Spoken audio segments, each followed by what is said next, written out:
നമ്മൾ വയനാട്ടിൽ നടന്ന സംഭവം എല്ലാവരും അറിഞ്ഞിട്ടുണ്ടാവും. ഞാൻ ന്യൂസിലൊക്കെ കാണാറുണ്ട്, പക്ഷെ എപ്പോഴും കാണാറില്ല.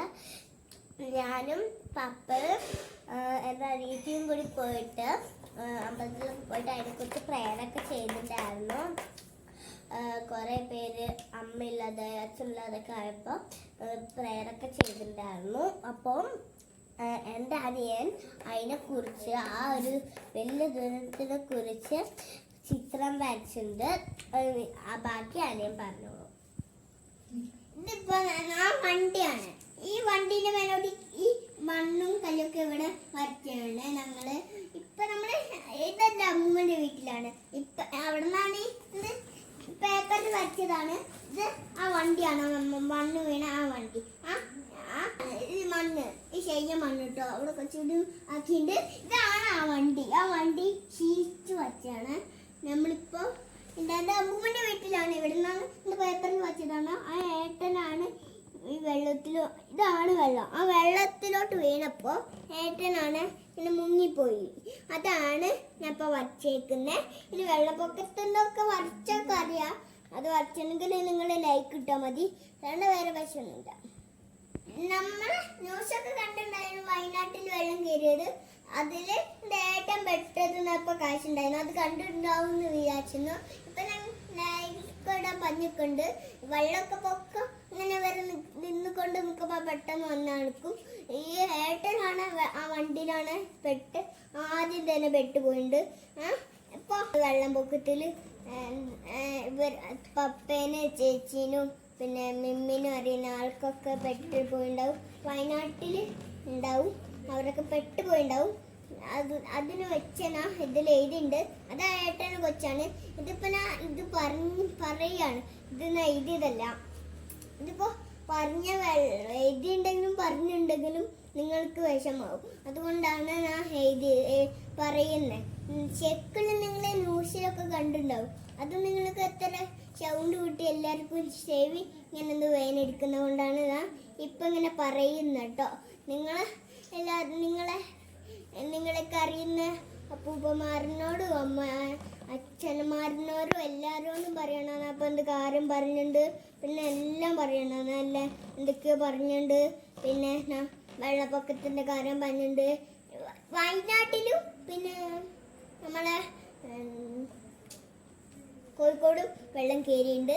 അതുകൊണ്ട് നിങ്ങൾ അങ്ങോട്ടൊന്നും പോകാൻ കഴിയില്ല. അവർക്കൊന്ന് പാറ്റിച്ചണം. നിങ്ങൾ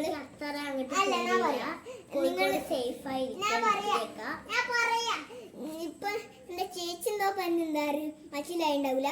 ഇപ്പൊ നമ്മൾ വയനാട്ടിൽ ഫുള്ളും വെള്ളം കയറിയേക്കാണ്. ആ ഏട്ടനാണ് പെട്ടും പോവുകയും ചെയ്തിട്ടുണ്ട്. ഏട്ടനെ കിട്ടിയിട്ടുണ്ടെങ്കിലും കാര്യമില്ല.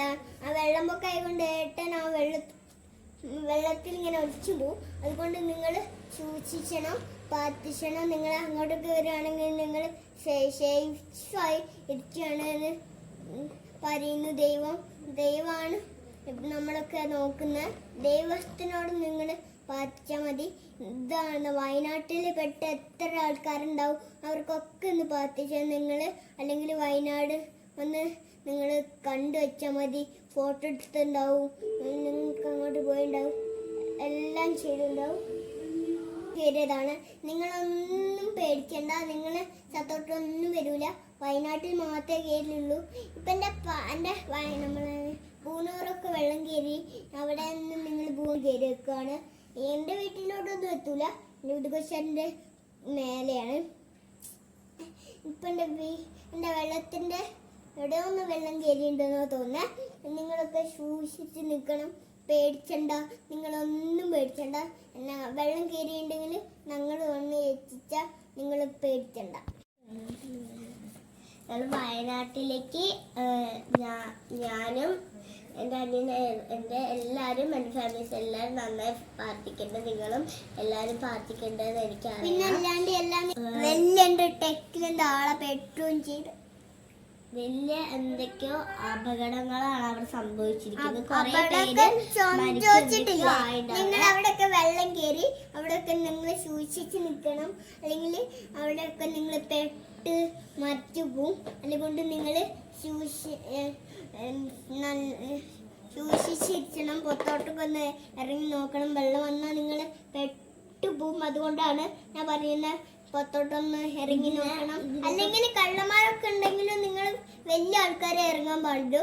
അല്ലെങ്കിൽ ചെറിയ കുട്ടികൾ ഇറങ്ങിയിട്ടുണ്ടെങ്കിൽ കള്ളന്മാരും പിടിച്ചും പിന്നെ വെള്ളപ്പൊക്കത്ത് അവരൊക്കെ മുങ്ങിയും പോവും. അല്ലാണ്ട് വേറെ പറ്റൊന്നുമില്ല. മുങ്ങിപ്പോയി കഴിഞ്ഞാൽ ആ കള്ളനും എല്ലാവരും മുങ്ങിപ്പോവും. പിന്നെ അവിടെ നമ്മളിപ്പോ എല്ലാരും ന്യൂസിൽ ന്യൂസിലൊക്കെ കണ്ടിട്ട് അങ്ങനെ അവിടെ ഒരു വലിയൊരു ഇതാണ് ഉണ്ടായത്. ഇപ്പൊ കൊറേ പേർക്ക് എന്തൊക്കെയോ ഇതായിട്ടുണ്ട്. അപ്പൊ നിങ്ങൾ ഇപ്പൊ ഞങ്ങള് അതിനെ പറ്റിയിട്ട് നന്നായെന്ന് ഇങ്ങനെ പ്രാർത്ഥിക്കുക. ഞങ്ങളും നന്നായി അതിനെ പറ്റി പ്രാർത്ഥിക്കാം. പിന്നെ എല്ലാവർക്കും പോയി സ്കൂളും ഉണ്ടാക്കണം. പിന്നെ ഞാൻ എല്ലാവരും അതിനെപ്പറ്റി സഹായിക്കുക. എൻ്റെ പപ്പയും കുറച്ച് ദിവസം കഴിഞ്ഞാൽ എന്തോ ചെയ്യുന്നുണ്ട്, അതിനെ പറ്റിയിട്ട് എന്തോ സഹായിക്കുന്നുണ്ട്. കുട്ടികൾക്കും നിങ്ങൾ പ്രത്യേകിച്ച് ചെയ്യുക. നമ്മൾ സേഫായിട്ടാണ് നമ്മളെല്ലാവരും ഇരിക്കുന്നത്. അപ്പോൾ നമുക്ക് സേഫായിട്ടുണ്ടെങ്കിൽ അതിനെ നമ്മൾ സേഫ് ആക്കണം. ഇപ്പൊ നമ്മൾ